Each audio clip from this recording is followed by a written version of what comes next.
The strangest thing Ethan Carter ever built wasn't a house. It was a reason for someone to trust the world again. The storm rolled across the colony flats like a living thing. Rain hammered the unfinished rooftops in hard metallic bursts, rattling sheets of composite siding and turning dirt roads into rivers of black mud. A cold wind pushed through the skeletal frames of half-built homes, making loose cables sway and wooden supports groan. Ethan stood beneath the overhang of a nearly completed house, pulling his work gloves tighter as he studied the dark clouds swallowing the horizon. At 38, he had spent most of his life building things. Houses, workshops, storage barns, anything people needed to turn empty land into a home. The colony sat on the northern edge of New Horizon Valley, nearly 200 miles from the nearest city. Most people who lived here worked with their hands. They understood storms. They respected them. And tonight's storm was the kind that made everyone lock their doors early. Ethan grabbed a flashlight from his truck and headed toward Lot 12. The structure there was still unfinished. No insulation, no doors, no heat, just a frame, a roof, and enough walls to keep out some of the weather. He had planned to check the support beams before calling it a night. The beam of light swept across wet lumber and stacked construction materials. Everything looked normal until he noticed movement near the back corner of the building. Ethan stopped. For a moment, he thought it might be a loose tarp flapping in the wind. Then the shape moved again. Small, curled up, human-sized. His boots splashed through puddles as he crossed the muddy ground. The flashlight illuminated a pair of thin legs tucked against a chest. A figure sat in the shadows where the rain couldn't quite reach. She flinched when the light touched her face. Ethan lowered the beam immediately. "Easy," he said. "I'm not here to cause trouble." Silence. The wind whistled through exposed wall studs. Slowly, the figure lifted her head. She was young, alien. Her skin carried a faint blue tint beneath the pale glow of the flashlight. Damp silver hair clung to her cheeks. Water dripped from the oversized jacket hanging from her shoulders. The jacket clearly wasn't hers. It was too large and badly worn. Her violet eyes reflected the light for a brief second before dropping toward the floor. Ethan noticed a small backpack resting beside her. It looked nearly empty. "You alone?" he asked. She hesitated before nodding once. Ethan glanced outside. The storm was getting worse. Rain struck the roof so hard it sounded like handfuls of gravel. "You can't stay out here tonight." Her shoulders immediately tensed. Not fear exactly. More like expectation. As if she had heard those words before and knew what usually came next. Ethan recognized the look. Life had taught her rules he didn't yet understand. He crouched a few feet away, careful not to move closer. "This place isn't finished," he said. "No heat. No working utilities. But it's better than sitting in the rain." The girl stared at him. Neither of them spoke for several seconds. Somewhere in the distance, thunder rolled across the valley.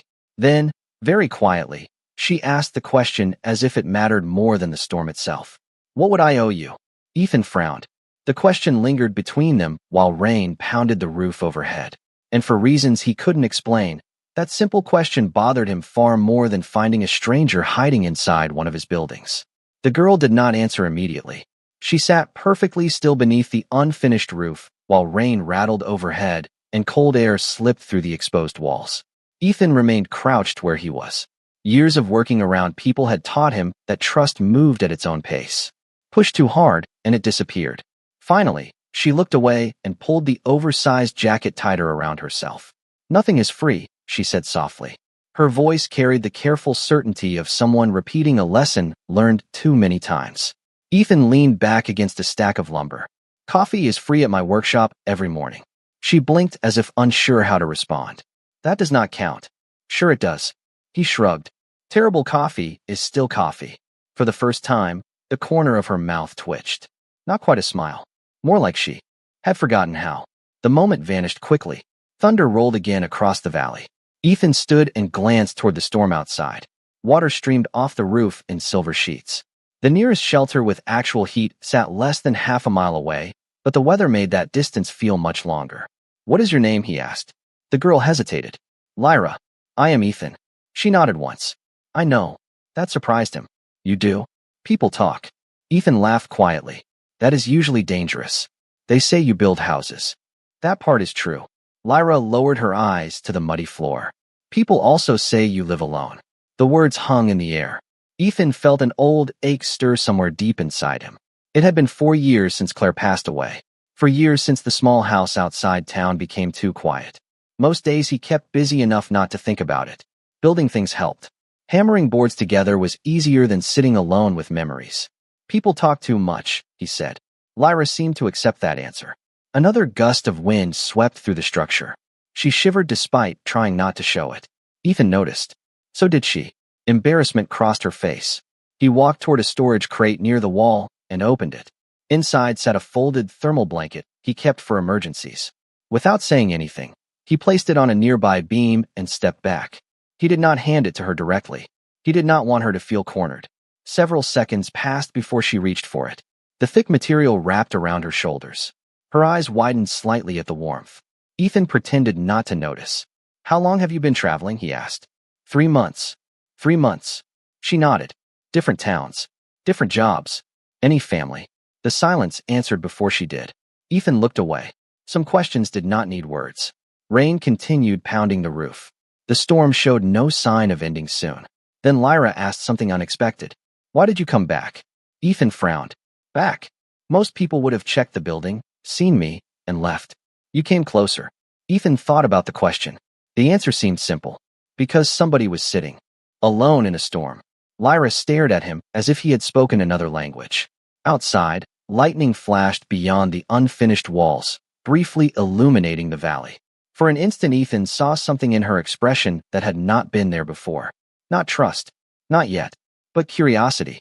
And sometimes curiosity was the first crack in a wall that had stood for years. The storm finally began to weaken sometime after midnight. The pounding rain softened into a steady rhythm against the roof, and the wind no longer screamed through the exposed framework. Ethan checked the time on his wrist display and let out a slow breath. He had planned to be home hours ago. Instead, he found himself sitting on an overturned bucket inside an unfinished house, sharing silence with a stranger. Strangely, it did not feel uncomfortable. Lyra sat wrapped in the thermal blanket, her small backpack resting beside her boots.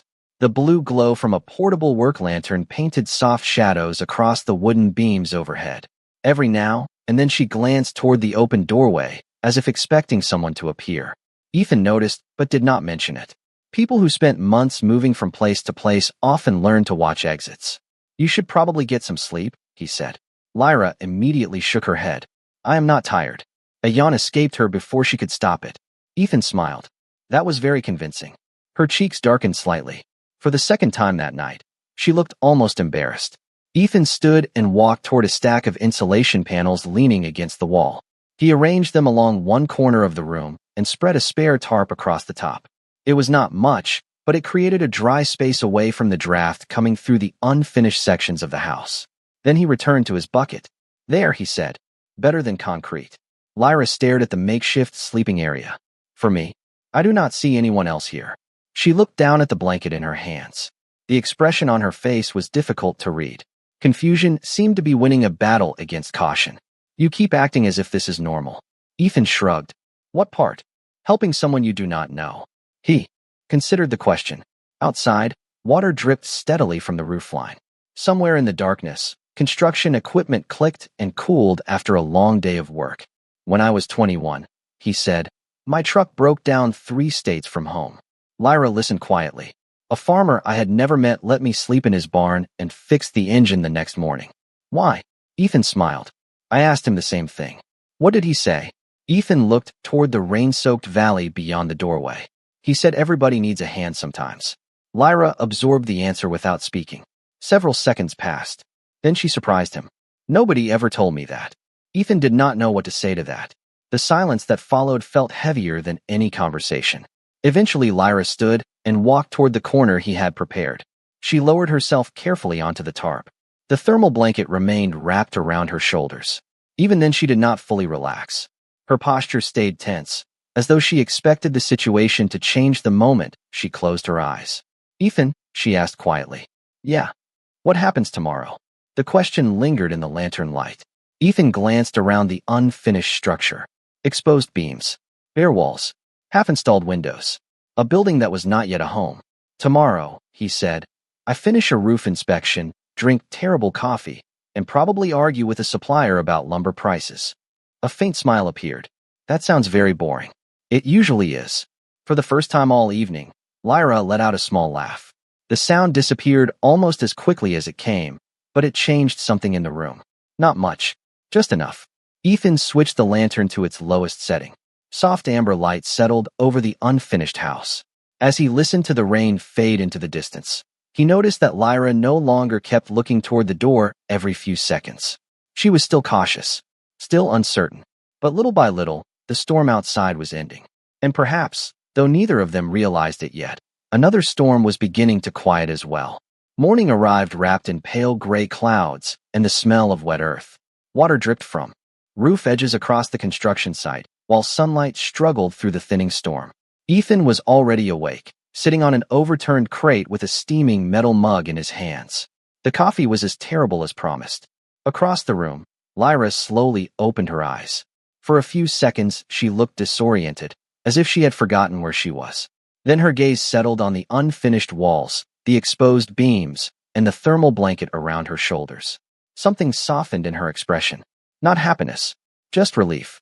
A small, unfamiliar relief. Ethan handed her a sealed bottle of water and a packaged breakfast bar from his truck supplies. Not exactly a five-star restaurant, he said. Lyra accepted both items carefully. I have eaten worse.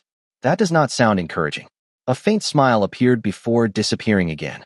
The morning passed quietly. Ethan completed his inspection, climbing ladders and checking support joints while Lyra remained nearby. She never wandered far. Whenever workers arrived at neighboring lots, she instinctively stepped back into the shadows. Ethan noticed she always kept at least one wall behind her. By noon, the clouds had broken apart completely. Warm sunlight spilled across the valley, turning puddles into mirrors. Ethan packed his tools into the truck bed and glanced toward Lyra. You can stay here another night if you need to. The words left his mouth naturally. To him, it was a simple offer. To Lyra, it clearly was not. Her entire body became still. She lowered her eyes to the ground. For several seconds, she said nothing. Then she quietly asked, "How long?" Ethan frowned. "How long what? How long before you expect payment?" The question caught him off guard. "Payment?" Lyra nodded. Her fingers tightened around the edge of the blanket. "Food costs money. Shelter costs money. Everything costs something." Ethan leaned against the truck. "You do not owe me anything." She looked genuinely confused. "That does not make sense." "It makes perfect sense." "No." Her voice remained calm, but there was certainty behind it. People do not help strangers for nothing. Ethan opened his mouth to argue, then stopped. He realized this was not a debate. It was a belief built over years. The kind that settled deep inside a person and refused to move. Lyra took a slow breath. "I know how these arrangements usually work." Ethan immediately understood she was talking about something much larger than a place to sleep. There was no bitterness in her voice. No anger. That was what troubled him most. She spoke with the matter-of-fact tone of someone describing the weather. As if unfair bargains had become ordinary. As if dignity was something negotiated instead of given freely. She stepped closer, still avoiding direct eye contact. "If staying here requires something from me," she said quietly, "you do not have to keep pretending otherwise."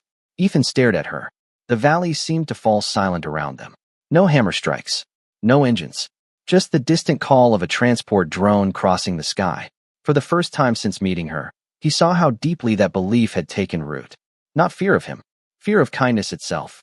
Because kindness always seemed to arrive with conditions attached.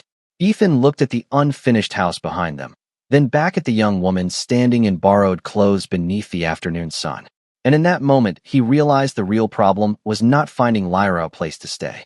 The real problem was that she had never been given a place where she could simply belong. The conversation ended there, but the weight of it followed Ethan for the rest of the day. He drove back to his workshop with Lyra sitting quietly in the passenger seat, her small backpack resting on her lap. The old truck rattled over gravel roads while sunlight flashed across the windshield. Neither of them spoke much. They passed rows of newly built homes, solar towers, and supply depots that marked the steady growth of New Horizon Valley. To Ethan, they were buildings. To someone else, they were places where families lived ordinary lives. Places where people belonged. He wondered how many years it had been since Lyra had felt that way. The workshop stood on the edge of his property, a weathered steel building surrounded by stacks of lumber and construction equipment. The familiar scent of sawdust greeted him the moment he opened the large sliding door. Inside, unfinished cabinets lined one wall, while power tools rested neatly on storage racks. Ethan had always liked the place.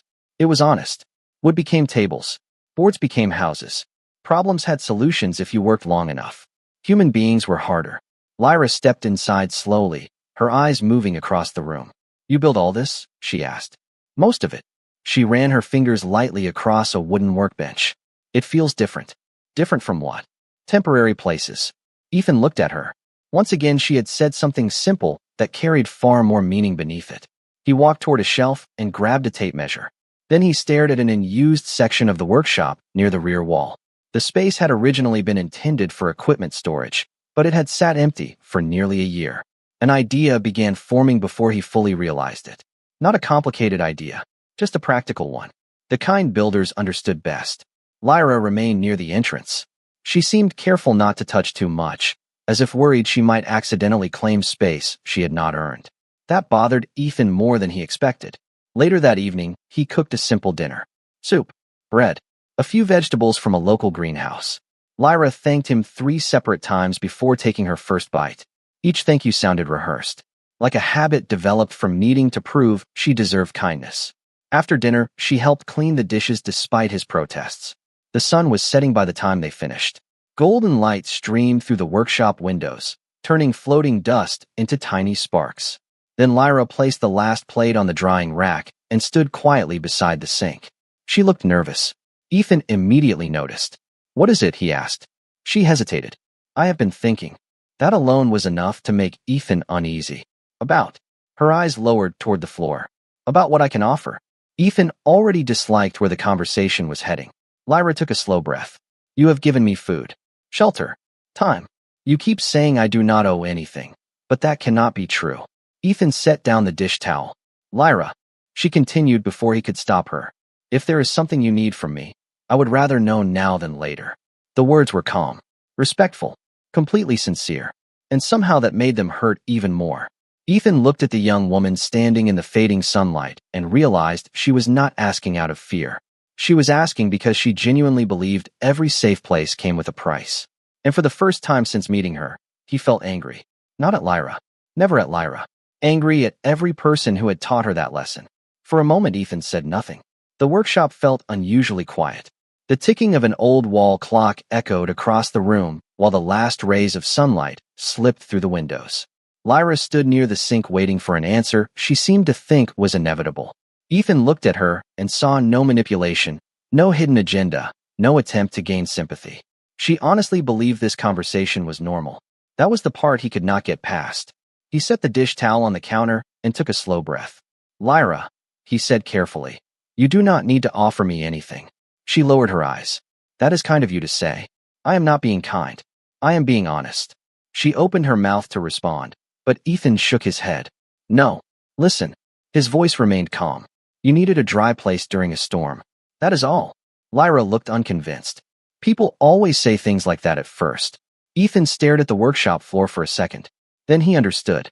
This was not a conversation he was going to win with words. Somewhere along the way, promises had lost their value. Explanations had lost their value. What mattered now was proof. Real proof. Something solid enough to stand on. Something built. The realization settled into his mind with surprising clarity. He glanced toward the unused section of the workshop near the rear wall. The empty storage area. The stack of spare drywall panels. The extra insulation. The unopened boxes of hardware. Suddenly he knew exactly what he was going to do. Without another word, Ethan walked across the workshop and grabbed a tape measure. Lyra blinked in confusion.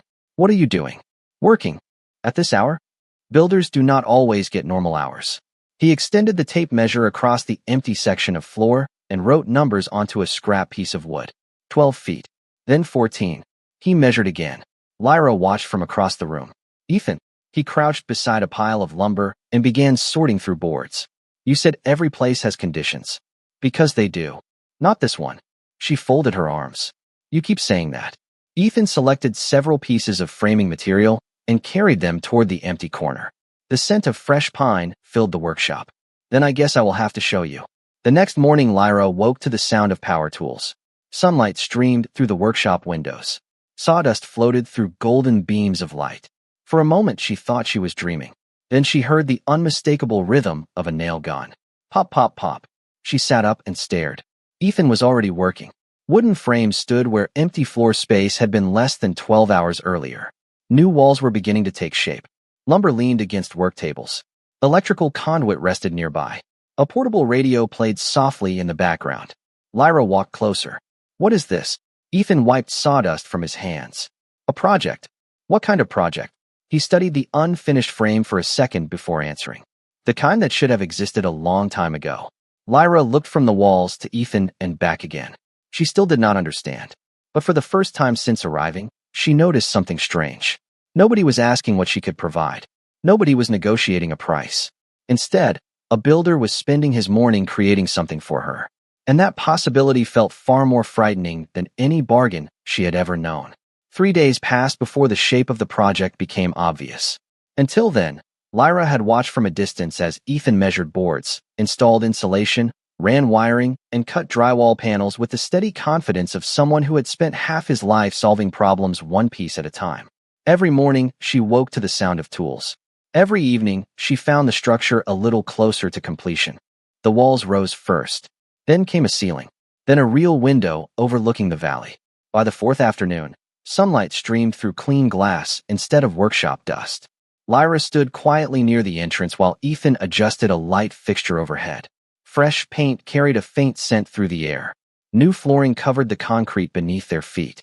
The space no longer looked like part of a workshop. It looked like a room. A real room. Ethan climbed down from a ladder and switched on the light. Warm amber illumination filled the space instantly. There, he said. That should do it. Lyra looked around slowly. A bed stood against one wall beneath the window. A bookshelf rested beside it. Across the room sat a small desk and chair. Nothing expensive. Nothing extravagant. Yet every item seemed chosen with care. The blanket folded neatly at the foot of the bed matched the color of the valley sky during sunset. A reading lamp stood beside a nightstand. Even the curtains looked new. Lyra stared at the room without speaking. Ethan shifted awkwardly. I know it is not very big.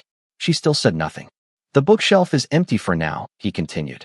But there is a bookstore downtown that sells used novels pretty cheap. Silence. Ethan scratched the back of his neck. The desk might need adjusting. I was not completely sure about the height. Still nothing. For a second, he wondered if he had made a mistake. Then he noticed her eyes. They were fixed on something beside the door. A lock. Small. Simple. Installed at shoulder height. From the inside, Lyra walked toward it slowly. Her fingertips touched the metal surface. Then she turned the mechanism. Click. The sound was soft, barely audible, yet it seemed to echo through the entire workshop. She locked it, unlocked it, then locked it again. Ethan watched quietly. A room is not really yours if somebody else controls the door, he said. Lyra froze. The words settled over the room like falling snow. She stared at the lock for several long seconds before looking back at him. There was confusion in her expression, and disbelief, and something even deeper, something fragile. This is for me, she whispered. Ethan frowned. Of course it is. Just for me. Yes. Her voice became smaller. Nobody else. Ethan shook his head. Nobody else. Lyra sat down carefully on the edge of the bed. The mattress compressed beneath her weight.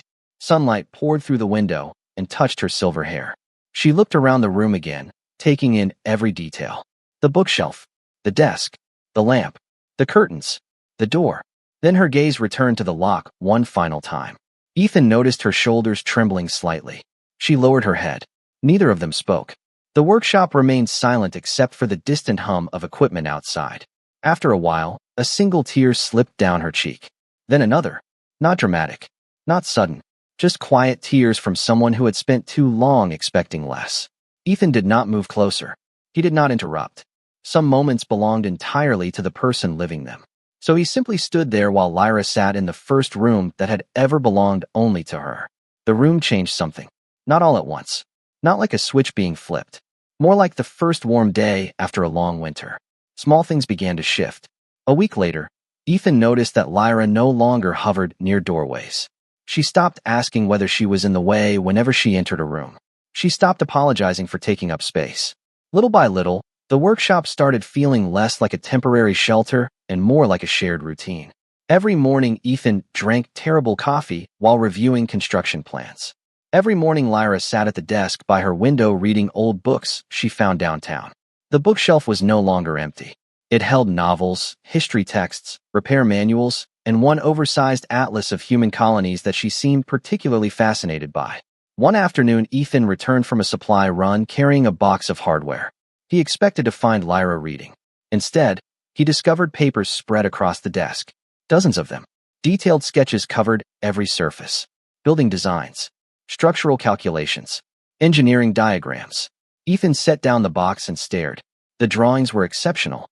Precise measurements, load distribution estimates, environmental adaptations for different climates. Whoever created them understood construction at a professional level. Lyra immediately tried to gather the papers. "Sorry," she said. "I should have cleaned this up." Ethan picked up one of the designs. "You drew these?" She hesitated, then nodded. "A long time ago I studied architectural systems." Ethan blinked. Architectural systems? Building design, infrastructure planning, environmental housing. He looked back at the drawing in his hands. "Lyra, this is impressive." She seemed uncomfortable with the compliment. It was before. Before what? The room grew quiet. Sunlight spilled across the desk. Dust floated through the warm afternoon air. Lyra stared at one corner of the blueprint. "Before I stopped believing any of it mattered." Ethan did not push further. He had learned enough to recognize when someone was standing near a painful memory. Instead, he carefully placed the drawing back on the desk. "Well, it matters now." She looked skeptical. Ethan pointed toward the plans. "Actually, I could use some help with a housing project next month." Lyra laughed softly. "You are joking." "Not even a little. You build houses. I have been traveling for months." "That does not erase what you know." The words seemed to catch her off guard. Ethan continued unloading supplies while she sat quietly at the desk. But later that evening, he noticed something different. Lyra was working again. Not reading. Not hiding. Working. Sketching new ideas beneath the glow of the reading lamp. The following week, she accompanied Ethan to a community planning meeting in town. At first, she remained silent. Then someone asked a question about modular housing layouts. Lyra answered. Another question followed. Then another. By the end of the meeting, 3 contractors were taking notes while she explained improvements to energy efficiency and space utilization. Ethan watched from the back of the room. A smile tugged at the corner of his mouth. This was the first time he had seen her forget to be afraid. As they walked home beneath a sky filled with stars, Lyra carried a folder full of new project sketches. "I do not understand," she admitted quietly.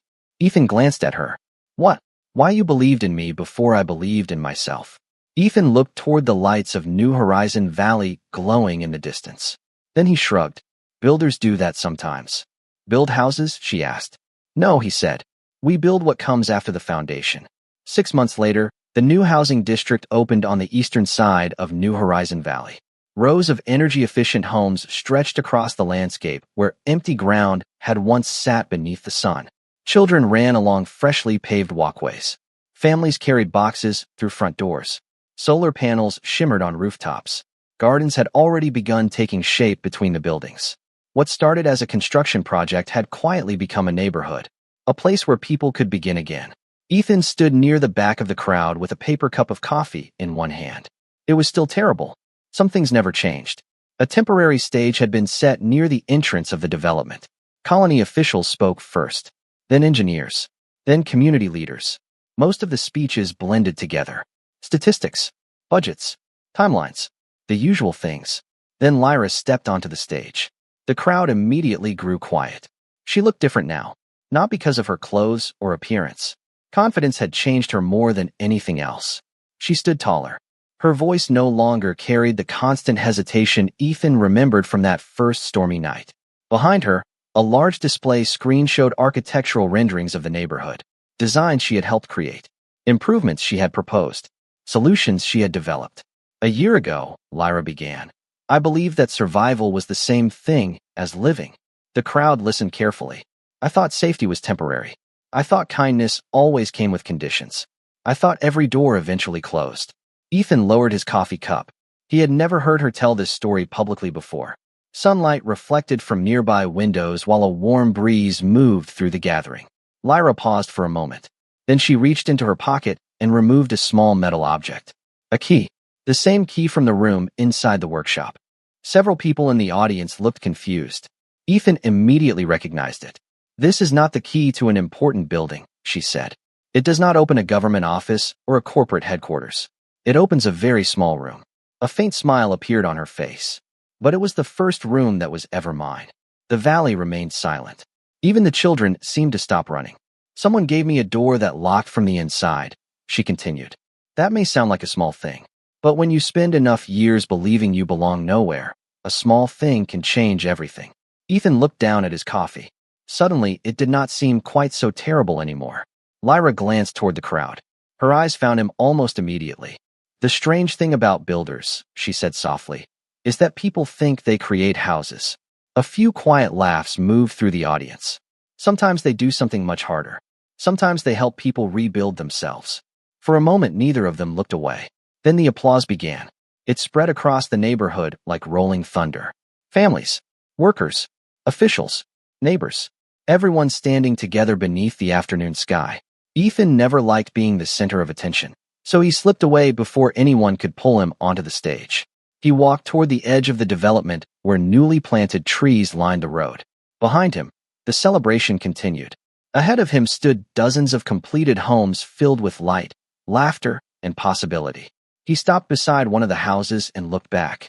In the distance, Lyra was still holding that small key. Not because she needed the room anymore, but because some gifts were too important to forget. The first stars began appearing above the valley as evening approached. Lights flickered on inside the houses one by one. Windows glowed gold against the coming dusk. Families gathered around dinner tables. Children unpacked toys. New lives quietly began. And somewhere among all those homes stood a simple room with a desk, a bookshelf, a lamp, and a lock on the inside of the door. It was not the largest thing Ethan Carter ever built. Not the most expensive. Not the most impressive. But as the lights spread across New Horizon Valley, he suspected it might have been the one that mattered most.